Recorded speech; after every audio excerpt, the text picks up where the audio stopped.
Hi everybody, it's Mo from Mo Goes, and I'm back again with another video. Today I'm headed to Tampa, Florida for some theme park fun. If you didn't know, there is another major theme park in the state of Florida besides Disney and Universal, and that's Busch Gardens, Tampa. It'll be my first visit, so I'm super excited.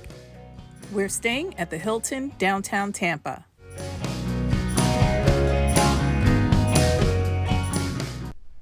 All right guys, so we're gonna do a room tour. Here we are.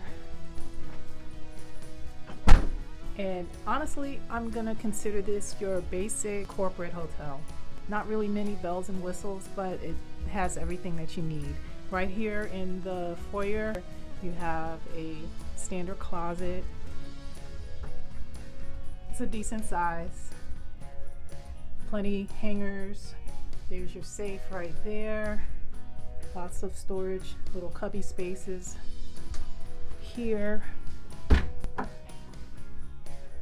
Here's the bathroom. It's a full bathroom, shower, bathtub combo. Nothing special, just standard. And then we have a nice full-length mirror here, which is excellent. And then the main part of the room, a nice queen-size bed, headboard, 2 nightstands with storage. There are lots of outlets and charging stations on both sides of the bed. Lots of storage on this nightstand. We also have storage here, 3 drawers. And in this space we have coffee maker, ice bucket. We have a whole variety of teas and coffees right there. There is a fridge here, standard fridge.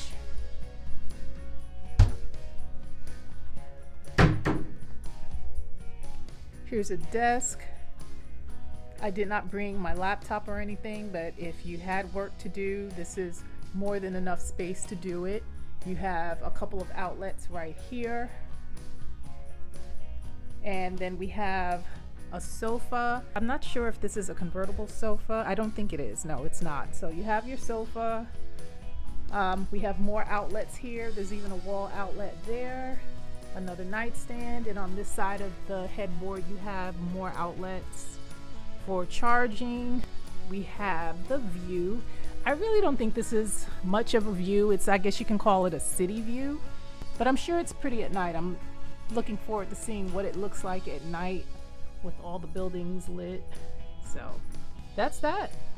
And here's another shot of the hotel room from this vantage point. So it's a decent size, comfortable, decent, all the basics. As Hilton Honors members, we have some perks. And one of them is when you're staying at a Hilton property, you're allotted a $30 credit towards food and beverages. And you can use it at the Starbucks downstairs or the 211 restaurant as well. So can't beat that. That's a good deal. Become a Hilton's Honors member. Well, we're all settled in. Jay is on his way down to his meetings and everything. So I pretty much have the rest of the day to myself. I'm gonna head downstairs and go to Starbucks and then see what else I can get into.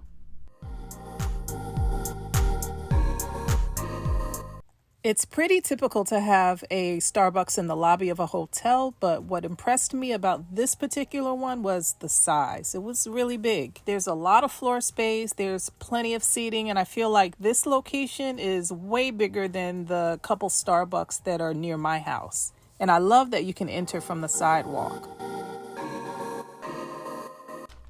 I'm really in my introverted mood right now because instead of having my Starbucks downstairs where it was completely empty, I chose to bring it back upstairs to my room. So anyway, here's to the best Starbucks drink ever. Brown sugar oat milk espresso venti.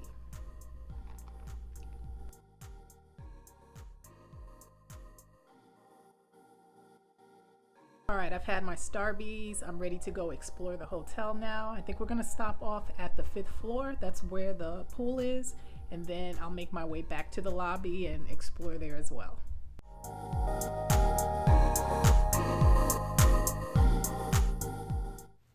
We were staying on the 9th floor, so the pool is just a short elevator ride down.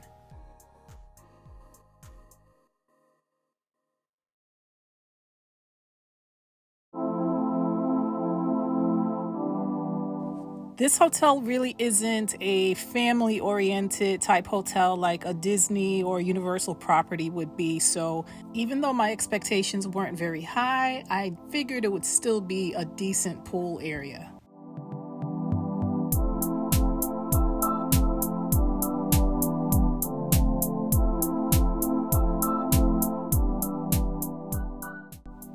In all honesty, I really wasn't that impressed with the pool itself. It's literally just a pool in the ground and that's it. I was more impressed by the reflection of all the natural light off of the glass buildings. I didn't expect to see this many people out here, even though it really doesn't look like that many, but it was too many for me to be comfortable to hang out here and take pictures. So I took a chance, went back to my room and decided to come back a little bit later. It pays to be patient because now I have the entire pool to myself. Look at that. This is an introvert's dream.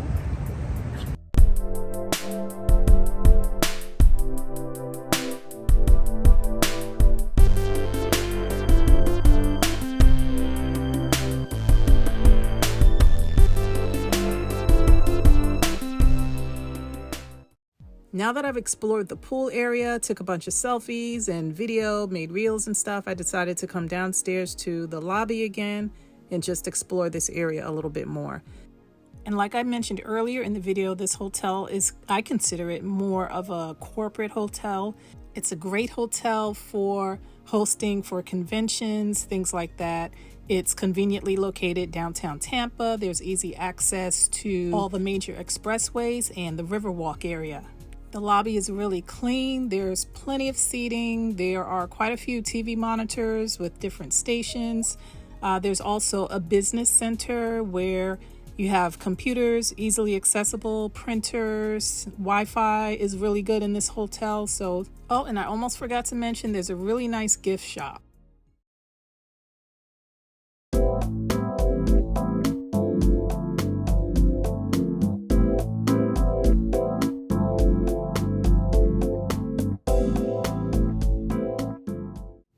We got up bright and early and we're downstairs by 7 o'clock, which is when the 211 restaurant opened up for breakfast. Every time I've stayed at a Hilton property, the food was always top notch. Breakfast, lunch, dinner, it doesn't matter, but I don't know, there's something about Hilton breakfast offerings that are just, oh, so good. They pretty much had a little bit of everything, and I took a little bit of everything from pancakes, burritos. They even had these delicious protein balls that were handmade fresh by the chef. By 9 a.m. we were all packed up and checked out and headed to Busch Gardens, which took us about 15 minutes. So now I'm trying to decide if I want to get a map or if we're just going to wing it. Right at the park entrance you have the ride height check so that you know ahead of time if you or anyone in your party is tall enough to ride a ride. I swear right now it seems like we're the only people in the park because I can't believe how empty it is. So if it stays like this all day, I'm gonna be super happy. Cheetah Hunt is to the right, Montu is to the right, and let's see what's over here, Iron Gwazi. I guess we might as well just get Iron Gwazi out of the way. I'm excited. Iron Gwazi is right here. Here we are at Iron Gwazi. This is our very first time. I'm super excited. Well, just like any other big coaster, we are gonna have to check all of our loose items and bags into a locker. So let's get that done. About to put everything in the locker now and jump on Iron Gwazi. So I'll see you guys when we get back. I have finally caught my breath after riding Iron Gwazi 2 times. Oh my gosh, that ride is amazing. Oh my gosh, look at all the flamingos. I get distracted by pretty things. Oh my gosh, look how beautiful. Honestly, they're not really pink. They look more corally orange, sort of.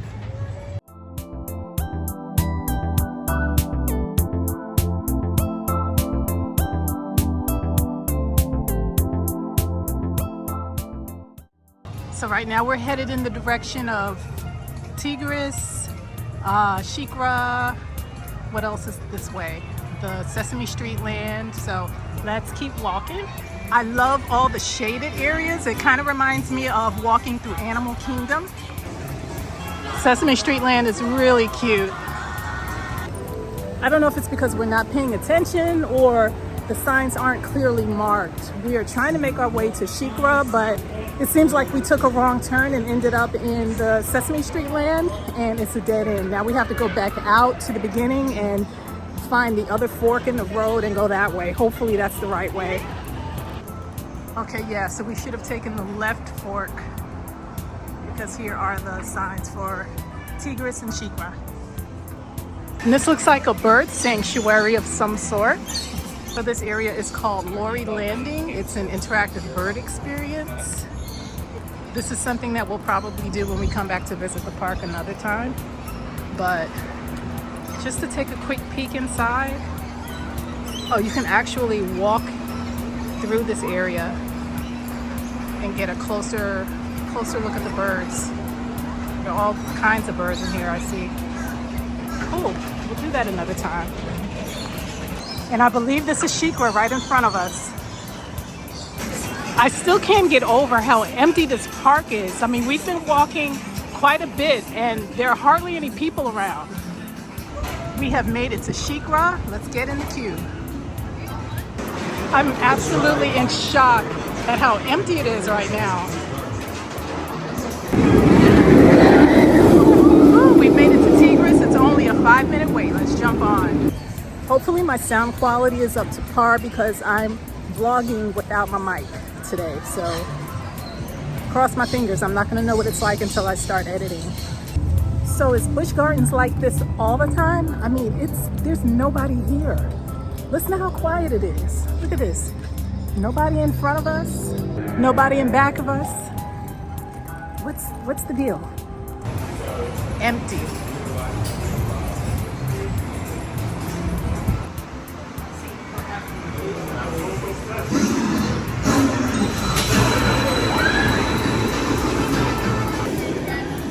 I didn't even expect that.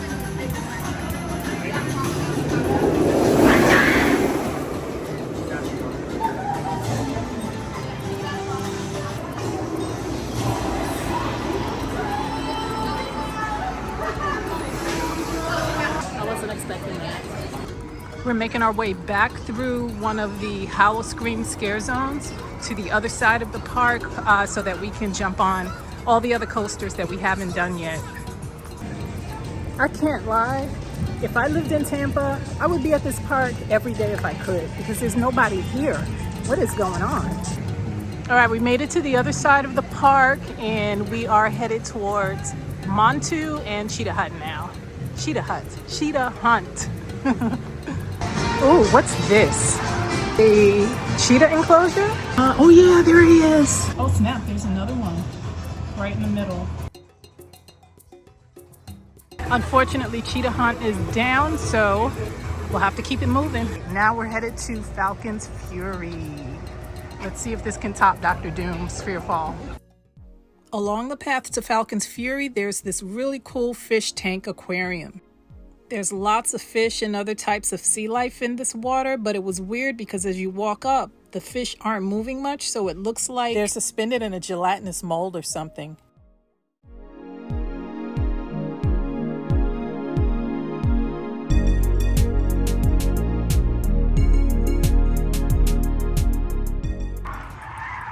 They've got the same kind of wildlife tracks like they use at Animal Kingdom at Disney. We didn't get a chance to ride the train this trip, but it was very cool to see that it courses through the entire park. Finally, we have arrived at Serengeti Flyer. There it is in the background. Let's head over there right now. Sadly, I wasn't able to capture any POV footage because I didn't have a GoPro. We have arrived at Pantopia, home of Falcon's Fury. All right, guys, this looks crazy. This is like Dr. Doom's Fearfall on steroids. This ride is so much fun, but because I didn't have a GoPro, I couldn't get POV footage. I tried my best to rig up my phone sitting on the shelf to capture us on the ride, so this is the best that I can do.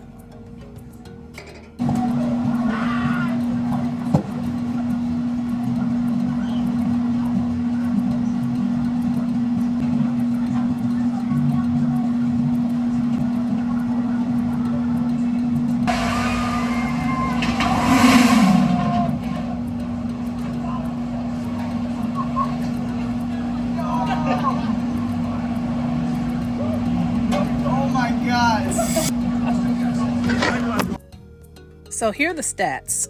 Falcon's Fury is considered a freestanding sky jump drop tower, and it stands at a whopping 335 feet. Free fall rides are actually one of my favorite type of thrill rides, and I've been on 3 different ones, comparing Falcon's Fury, Dr. Doom's Fear Fall, and Hollywood Tower of Terror. All 3 are free fall rides, but are completely different in 3 different ways. For me, the thrill of Falcon's Fury is the height and not knowing exactly when the drop is going to happen. It just hits you out of nowhere. Okay, now we're headed to Montu, Cobra's Curse, and Cheetah Hunt. We are trying to find Cobra's Curse right now. Is it us, or is the layout of this park just kind of wacky? Because the sign clearly said Cobra's Curse to the left, and there's nothing to the left except like a animal exhibit or sanctuary or something. I don't know what's going on here. Finally, we have found Cobra's Curse. Oh my gosh, it's only a 25-minute wait, so let's jump on. This queue is almost reminiscent of Revenge of the Mummy at Universal. Just a little bit. And then this part actually reminds me of Poseidon's Fury, yeah. The queue is pretty cool. I love all the details and the visuals. The only thing is that I was expecting to hear more audio, kind of like how Revenge of the Mummy at Universal Studios is. Honestly, I was a little underwhelmed with Cobra's Curse. I would consider this more of a family coaster rather than a thrill coaster. It's a lot of fun, but it's really not scary. It looks a lot wilder than what it actually is. So don't let the height and the spinning fool you. Once again, no GoPro, so no POV footage. I'm not gonna lie, we had a hard time navigating this park today. I'm looking forward to coming back another time when we're more prepared. But yeah, it's been fun, and we've ridden every roller coaster in the park.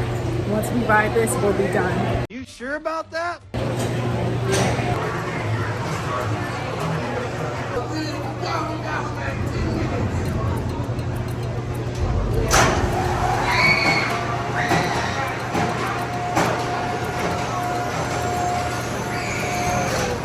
And we did all of this in pretty good time. We got here at park open, 10 o'clock. It's only 2:26 right now, so we're gonna find something to eat in the park and then head home. I think we're gonna go to Serengeti Overlook to check out the Giraffe Bar or Oasis Pizza, one of the two. Let's head over there now. Most of the entire building is under construction. There were a lot of construction walls, a lot of tarp up on the inside, which is the reason why I don't have that much footage inside, but the restaurants were still open. The food ordering system here is very similar to a couple of restaurants at Universal Studios, where you find your table, you scan the barcode, place your order, pay, and then your food is brought out to you. This pepperoni pizza looks pretty good. And Jay got just the cheese. Well, we tried one last time to see if Cheetah Hunt would open up before we left, and it did not. So technically, we rode every single coaster except Cheetah Hunt. You sure about that? Next time, this is going to be the first one we do. Hopefully, it'll be open then. And that was our day at Busch Gardens, Tampa. Here we are back at the tram entrance, back to the guest parking lot. Time flies when you're having fun. We had an awesome time on our first visit to Busch Gardens, Tampa. It definitely won't be our last. Looking forward to planning another trip here, especially knowing how quickly and how easily we can get to the park. It's just a 45-minute drive from home, so we're looking forward to planning another trip. Let's get into my post-trip Busch Gardens review. Okay, so we had a great time. Busch Gardens is amazing. It's a great park. It's a huge park. And you may remember in the video where I questioned whether or not I should get a park map. I should have gotten a park map. Keep in mind that we've never been to Busch Gardens before. I didn't do any research on the park. I didn't look at the park map online, nothing. We just went in there blind, and I took for granted that, it's gonna be pretty simple. Just like how easy it is to navigate the Disney parks and Universal, it's not the same. Most of, well, actually, I guess all of Disney parks and Universal parks are laid out on a circle grid, so to speak, around a lagoon or around a lake. Busch Gardens Tampa is not really like that.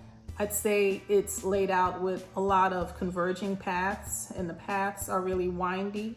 So for me, being that it was my first time, I think it was a little difficult navigating the parks, knowing east from west, north from south, knowing if we had come this way or that way already. It was just a little confusing for us. So I should have gotten a map. If you're a first timer, I think at any theme park, I think it's gonna be a good idea to study the map. Use a map while you're there just to save time so that you don't waste time trying to figure out, okay, did we go this way? Did we go that? I won't do that again. And not knowing our way around Busch Gardens Tampa is the reason why we missed 4 entire coasters. We did not get to ride Kumba, Scorpion, Air Grover, and Cheetah Hunt. Now, about Cheetah Hunt, it was closed the entire day, so I don't count that, but the other 3 we completely missed. So use a park map, guys. Study the map, learn the area, and know what areas that you want to focus on, and that'll help you navigate the park a lot easier, and you won't do what we did. About the coasters that we did do, I'm not gonna go too deep into details. I'll probably save that for another video, maybe when we visit the park again, but the ones that we did do was Iron Gwazi, Shikra, Tigris, Cobra's Curse, and Montu. All were fabulous. Cobra's Curse wasn't that exciting to me. It's one of those spinning coasters, and it was just okay. I think it's a fun coaster, but there are no real thrills. Iron Gwazi was the best coaster. It was awesome. We got to ride it twice back to back. It is in the same league as Velocicoaster. 2 completely different coasters, but they are equally amazing coasters. The speed, they all have great speed. There's no top hat in Iron Gwazi, but Iron Gwazi certainly has height and the speed.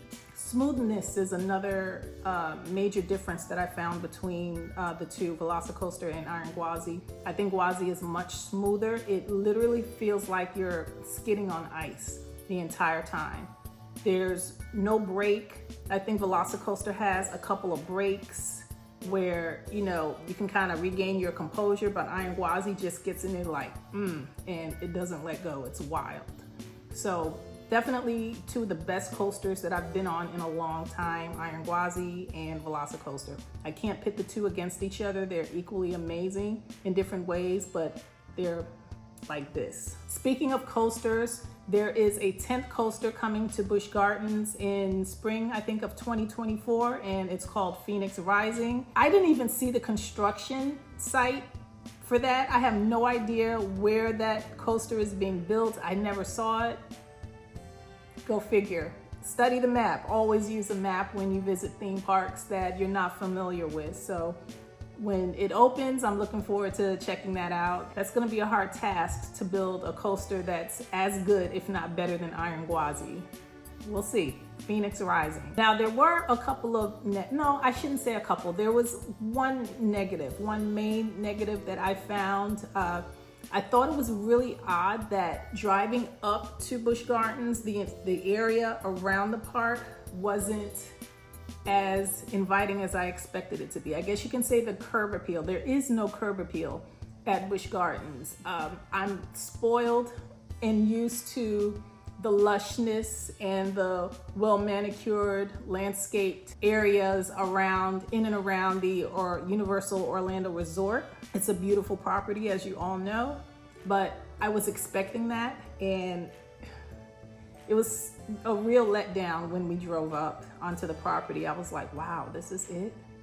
So I thought that was kind of sad, but inside of the park, it's a completely different story. It's well taken care of. It's well maintained. It's inviting. I loved everything inside of the park. It's just the outside. If you're looking for that Universal Orlando Resort curb appeal, nah, you're not gonna get it. But at least the inside makes up for it. So that was a major difference that I noticed immediately. Well, other than that, that's pretty much all I wanted to talk about. If you guys like this video, make sure you give it a big thumbs up. If you're not subscribed, click the subscribe button, leave a comment, share, and also click the bell notification so that you never miss a future video upload. Until the next one, see ya.